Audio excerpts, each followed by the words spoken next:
सभी संत समाज को शत शत प्रणाम। पहली बात, एक मछियारा जाल में मछली फंसी हुई है, उनको लेकर के घाट पे आया है। आसपास एक बगुला उड़ रहा था।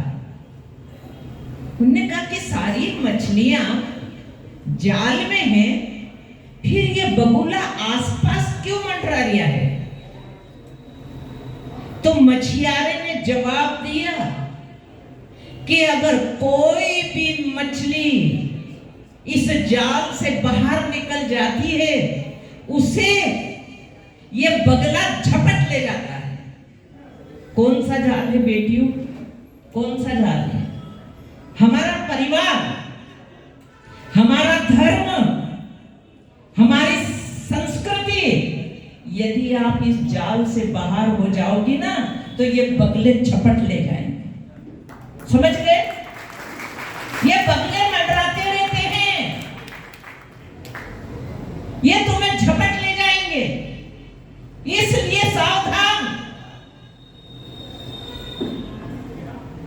जो जहाज को डुबो दे उसे तूफान कहते हैं, जो तूफान से टक्कर ले उसे इंसान कहते हैं। मौका आए तो टक्कर लेना चाहिए। तो इस जाल से, परिवार के जाल से, धर्म के जाल से, संस्कृति के जाल से, संस्कार के जाल से इसके अंदर ही रहना, इसके अंदर रहना। दूसरी बात, एक होता है कुल्हड़, एक होता है कप। कुल्हड़ जानती हो ना, मिट्टी की कुल्हड़ रहती है। एक होती है कुल्हड़, एक होता है चीनी का कप होता है, प्याला कह दो, कप कह दो, वो होता है।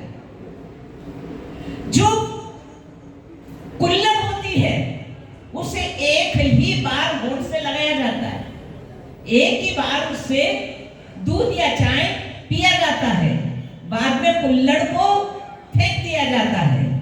और जो कप होता है वो, उससे तो बार बार चाय दूध पीते रहते हैं। अब ये कुल्हड़ क्या है और कप क्या है? जो कप है वो पाश्चात्य की संस्कृति है, और जो कुल्हड़ है वो भारतीय संस्कृति है। यानी भारत की नारी, जैसे कुल्हड़ एक ही बार होठों से लगती है, ऐसे भारत की नारी किसी एक ही के होठों से लगती है। और पाश्चात्य की नारी वो कप की तरह होती है, वो किसी के भी होठों से हजारों बार लग जाती है, 10 बार लग जाती है, उसका कोई ठिकाना नहीं होता है। आप कौन सी है? आज आप कन्या हैं और कल आप नारी बनेंगे, उससे आगे आप महतारी बनेंगे, एक माँ बनेंगे आप। तो जो एक अच्छी बेटी होगी वही एक अच्छी बहू बनेगी, और जो एक अच्छी बहू होगी वही एक अच्छी माँ बनेगी, है ना?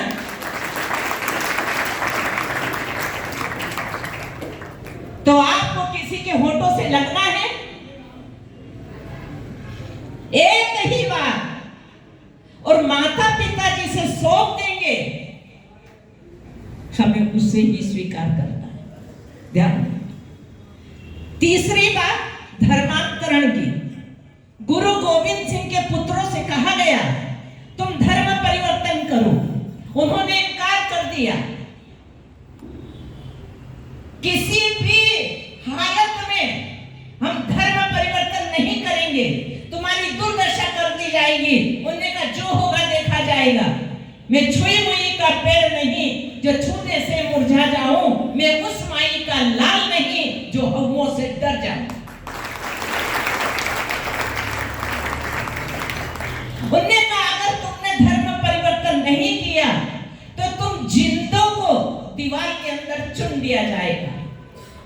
और नीच लोग तो नीच होते हैं, वो कितनी निष्ठा पे उतर जाए, आखिर आखिरी में उन दोनों बच्चों को दीवार में खड़ा कर दिया और दीवार चुनना शुरू कर दिया। वो दीवार में चुन गए, जिंदे गले तक दीवार आ गई और दोनों भाई मुस्कुरा रहे थे। दीवार में चुनते ये जालिम जमाना, दीवार में चुनते ये जालिम जमाना, फिर भी धैर्य की दीवार से हम मुस्कुराएंगे, लेकिन धर्म परिवर्तन नहीं करेंगे। चौथी बात, ध्यान देना, चौथी बात, एक बार इधर एक बकरा बंधा हुआ और इधर गाय का बछड़ा बंधा हुआ था।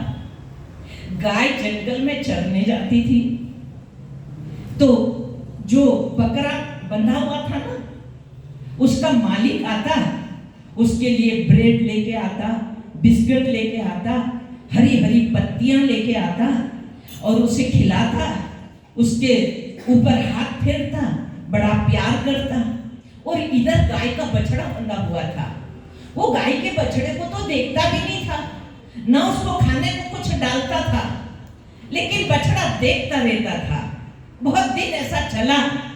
एक दिन बछड़े ने अपनी माँ गाय से कहा, माँ ये मालिक है ना, ये मालिक इसके लिए है ना दूध में ब्रेड लाता है, बिस्किट लाता है, हरी हरी पत्तियां लाता है, प्यार करता है, और माँ मुझे तो एक तिनका भी घास का नहीं देता है।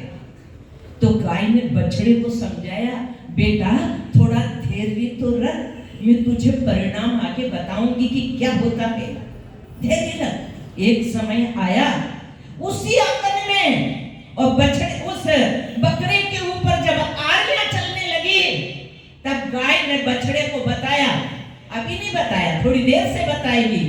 देख रहा है बछड़ा कांप गया, थर्रा गया, बच्चा ऐसा धूज रहा, दीवार से जाकर के चिपक गया। ऐसा दृश्य देख करके शाम को उसकी माई बछड़ी जंगल से और सहमा हुआ, डरा हुआ खड़ा हुआ। माँ ने कहा, बेटा क्या हो गया, क्या बात हो गई? माँ तुम सही कहती थी, ये जिसको ज्यादा लाड़ करता था ना, ज्यादा सब कुछ लाके देता था, आज उस पे आरियां चल गई है, आज उस पे छुरियां चली है, आज वो मार दिया गया है, आज उसके टुकड़े कर दिए गए हैं। मैंने कहा, बस बेटा मैं तुझे यही कहना चाह रही थी, और मैं बेटियों से ये कहना चाह रही हूँ कि ध्यान देना, देख के सीख लेना, है ना।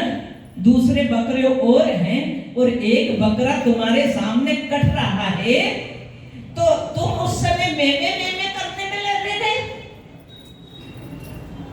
जब वो कट रहा था, हमें ये सीखना है कि ये कटा है, हमें नहीं कटना है, ये सीखना है।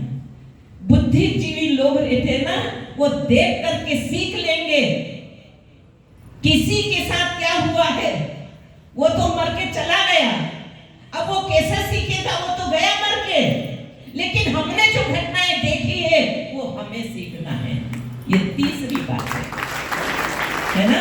कैसे लोग होंगे जो अपने घर को, अपने फ्रिज को मांस के टुकड़ों से सजाते हैं, वो भरोसे के लायक होते हैं क्या? इसलिए ध्यान देना, माँ भगवान होती है, पिता देवता होता है, और गुरु ज्ञान होता है। एक माँ अपने बच्चे को इतना सिखा सकती है कि 100 अध्यापक मिलके भी जो नहीं सिखा सकते, वो एक माँ सिखा सकती है। इसलिए हमें माँ की बात को मानना है, और पिता की बात को वो देखता है, उसकी मानना है। तीसरा, ऐसी जगहों पे आते रहो, गुरु के सानिध्य में आते रहो, वहां से तुम्हें ज्ञान मिलेगा, शक्ति मिलेगी, और किसी को भी अपना इष्ट बना के रखो। जब जब जीवन में कोई कोई ऐसे परेशानी के दौर आ जाए तो उन शक्तियों को याद करो। हिम्मत है बंदा तो मदद दे खुदा, बेहिम्मत बंदा तो बेजार खुदा। ठीक हो गया 10 मिनट। ओम